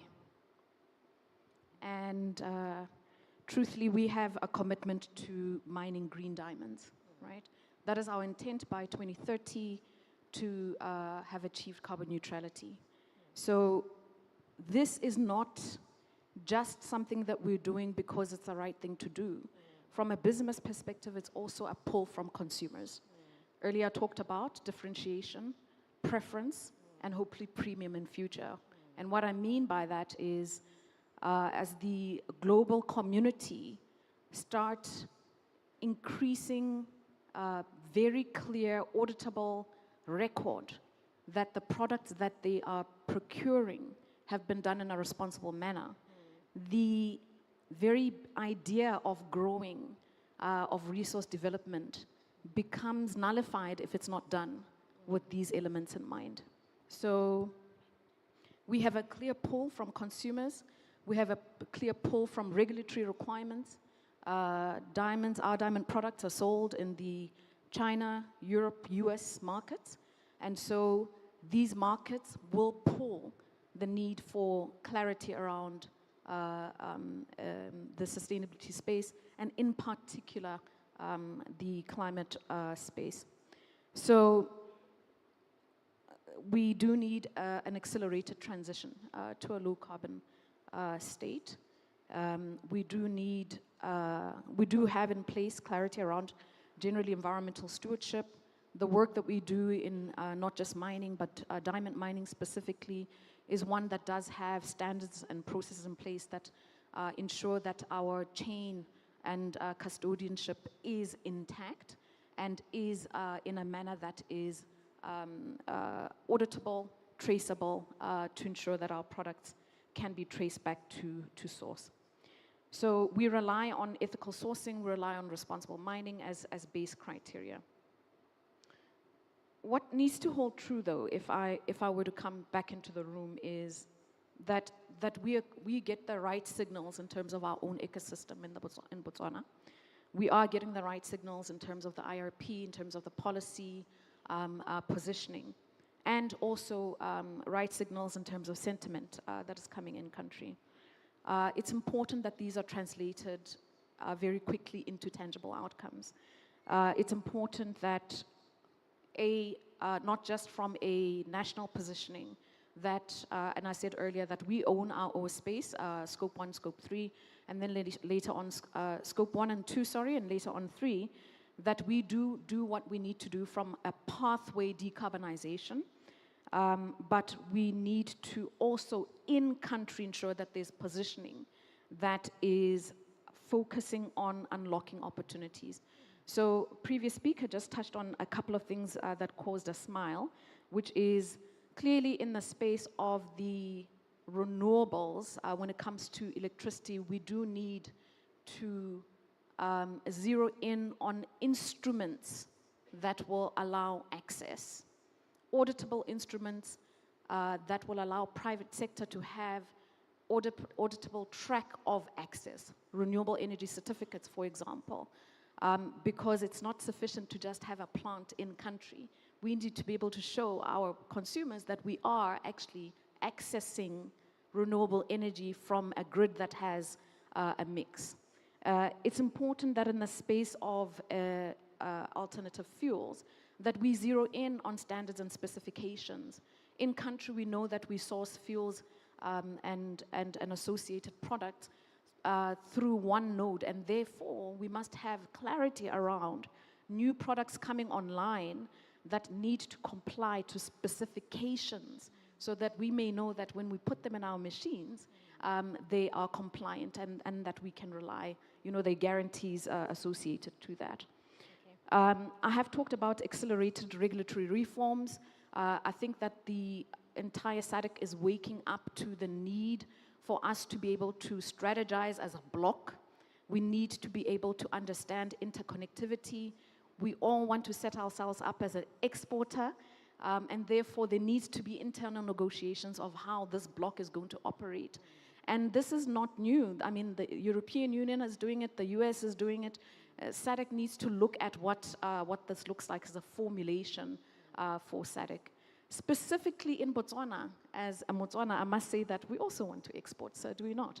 So we want to be able to set ourselves apart and accelerate the regulatory environment in that space, set up what that's going to look like for positioning Botswana in the energy space.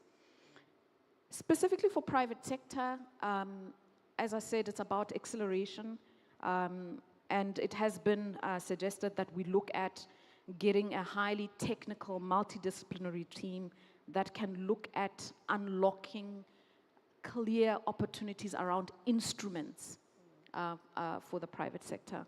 Speed of execution, we talk about 2030, it's not that far. We've been able to achieve in Botswana a 10% energy intensity reduction from a 2019 baseline, but we've got more work to do, and it's a lot, and 6 years is not enough. So the partners that we have, we need acceleration, we need focus, and we need to zero in on what the blockers and the barriers are.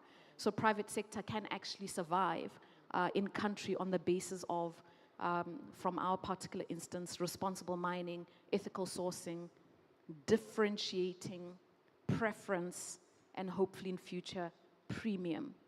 Thank you. Thank you very, very much, Ma'am Musate. She clearly shows that your mandate is bigger than just production, and not just only ethical sourcing and sustainable sourcing, but you're even playing a very significant role in ensuring that you assist the government of Botswana in achieving their energy goals, energy policy goals, by promoting interconnectedness in the region. Just a quick one for you, Director, Mr. Madas Kabo, before we open the floor for questions. What are the challenges that Botswana is encountering at the moment while trying to achieve your policy objectives and the net zero goal?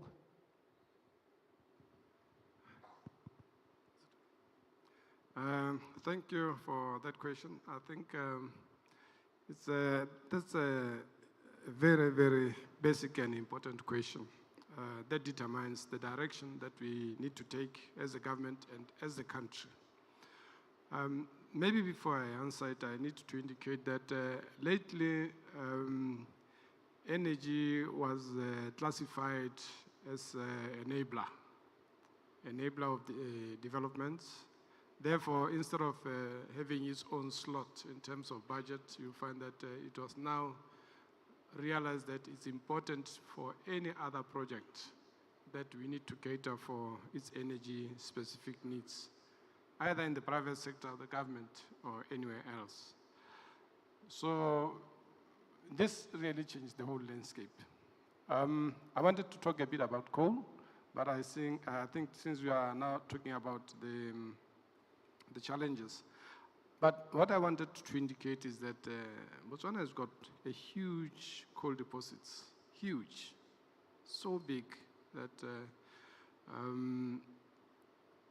we have been using it, and because of the direction the global village is taking, we have decided to use coal only to apply for basic load.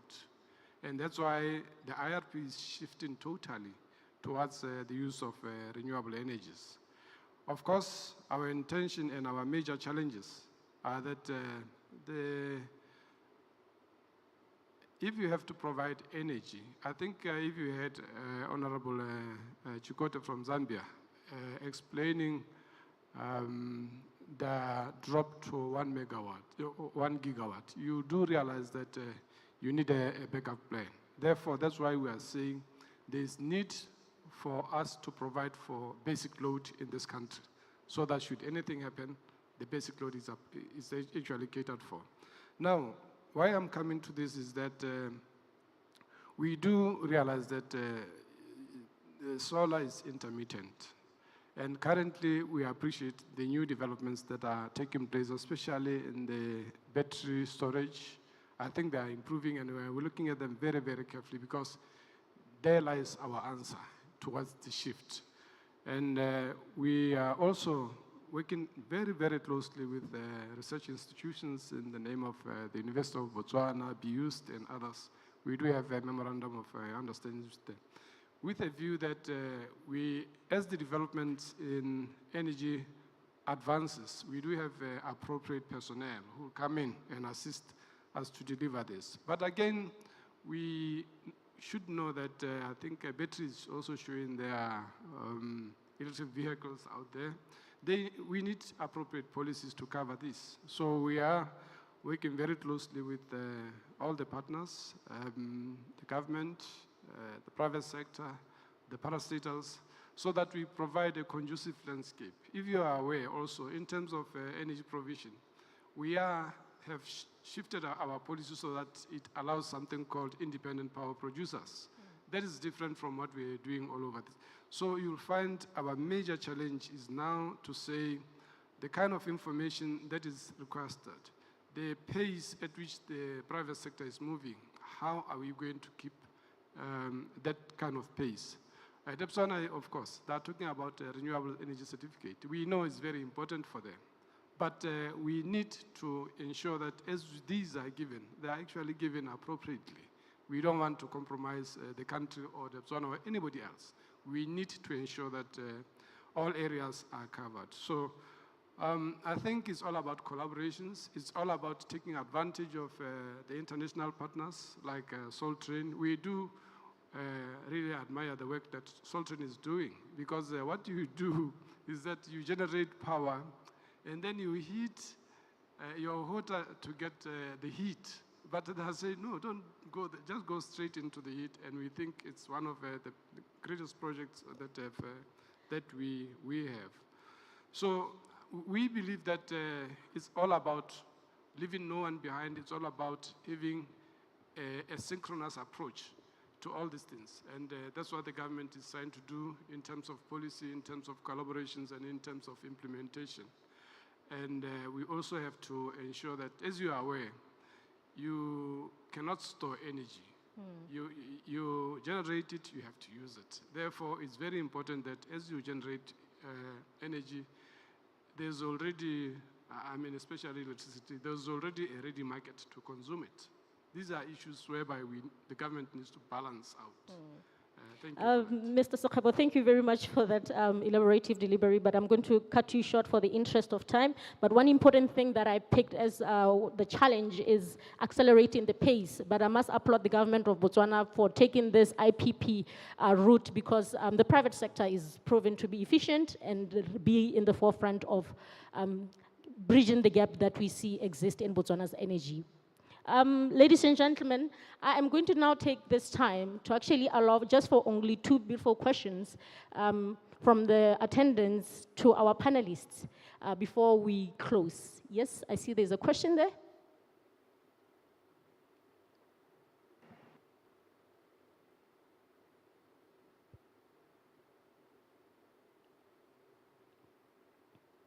Yes, sir. Oh, thank you very much, the moderator, for giving me this chance. My name is Innocent Loga. I'm coming from the Ministry of Energy, United Republic of Tanzania. And through my head of delegation, the Deputy Permanent Secretary from Tanzania, I would like to direct my question to Honorable Chikote, Minister of Energy, Republic of Zambia. We understand that through Mission 300, all African countries have a target to achieve universal access, and this is including Zambia. And the target mostly is by 2030 to reach 100% as the SDGs goals. But at the same time, we have another target of net zero goals by 2050. And in order to reach this access of 100%, then we need to increase generation capacity by diversifying energy resources we have, including coal. Now, my question is how Zambia can balance these two competing interests, universal access and net zero goals. Thank you.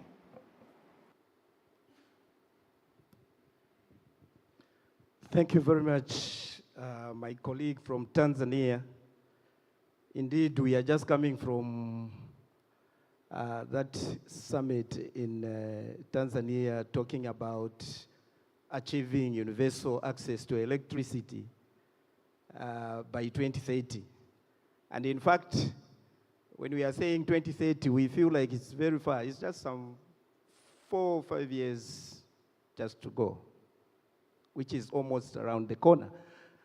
Indeed, Zambia is one of those participants who are targeting for universal access to electricity. At the same time, we cannot run away from the facts of climate change effects. These two aspects have to be addressed holistically. No way about it. Hence, I have mentioned that in terms of addressing the net zero goal, we have, as a country, established policies that will start addressing these challenges. And we are targeting by the year 2050 that we can move closer to zero, because other remaining emissions will be, absorbed by what I mentioned as reforestation. Because this is the area that we can do locally, especially when we engage our communities, our policymakers, and also all major stakeholders that are in the energy sector will be able to achieve issues related to climate change. That notwithstanding that we need to achieve universal access to electricity. Zambia has chosen solar power system because there's a huge potential in that area. We can increase the generation of power using solar. No question about it. We can increase generation of power using biomass. We can increase generation of power by using, wind. So to us, these alternative sources of renewable energy are greater potential in that country to achieve universal access to electricity. So we don't see it a challenge. In fact, if we take these two aspects together and address them holistically, it means we are moving towards clean energy that we are acquiring globally. So it's an assignment of all of us that as we are addressing issues of universal access to electricity, it is important to put in place that these are the strategic areas that we need to address. Currently, Zambia, like I stated, is facing challenges in terms of, because most of our rural part depend on, charcoal to generate, power for usage, domestic, and all that stuff. But how do we address that? It's by making sure that we are providing renewable energy sources at an affordable, and we have to make it available to our people. Also, we are not saying that we are running away from hydropower generation. Hydropower generation still remains an important factor which will help us to address the objective that we have assigned ourselves, that by 2030, our people have to have access to universal electricity. Thank you very much, Honorable, for that one. Given the liberty to manage you, I would say, let me exercise it right now. Sorry about that, my dear panelists. Unfortunately, we are seriously over our allocated time. So I was just, if you do allow me, Lebo, to interject, just to say, could we possibly wrap it up quickly right now so that we can allow everybody to go for tea? Thank you so much. Thank you very much, Mr. Magende. As you can tell, we have so much to discuss and a lot to talk about. It will take us the whole time here. But before we maybe disembark, allow me to sort of like thank you very much for your participation. Thank you so much for your audience and attendance. And we will briefly take a group photo and do a handing over of gifts before we close. Thank you very much. Thank you, Level. Thank you, our panelists. At this stage, kindly I'd like to invite Prof. Naigwe from the University of Botswana to come and hand over the gifts. Kindly also our opening remarks. Speakers, please join them for the photo op. Kindly do join them for the photo op. Prof. Norris,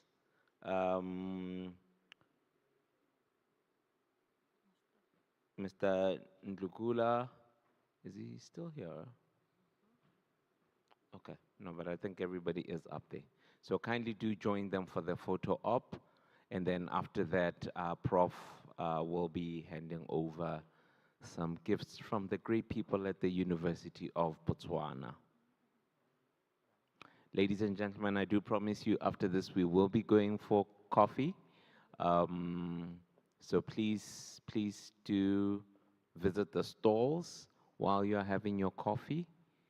I believe there's a SOLTRAIN Plus stall, which has a demo of the work that has been done so far. Kindly do go there. My panel here will also be visiting that stall. So if you do have any further questions, further engagement, you can pick up that conversation. With that being said, we're going to be going for coffee, tea, refreshments, whichever way you prefer it. There is some juice, some freshly produced juice by the great people. You find them on the other side of the building. And I need you and I to have a social contract to agree that we will go for only 15 minutes. I know it's a stretch, but do try. 15 minutes so that we're back in this room at 11:10, and then we're able to start our second part of the morning.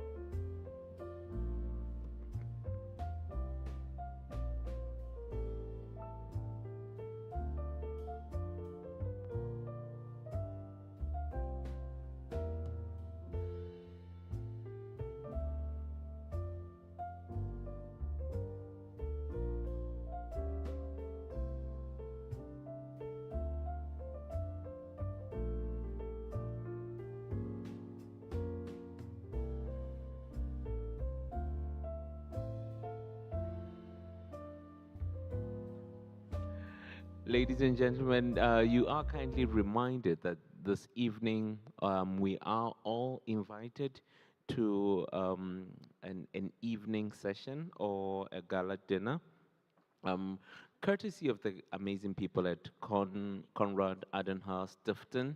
So kindly do know that you are all invited for that session. At this stage, I would gladly like to invite you for tea and refreshments. Thank you so much.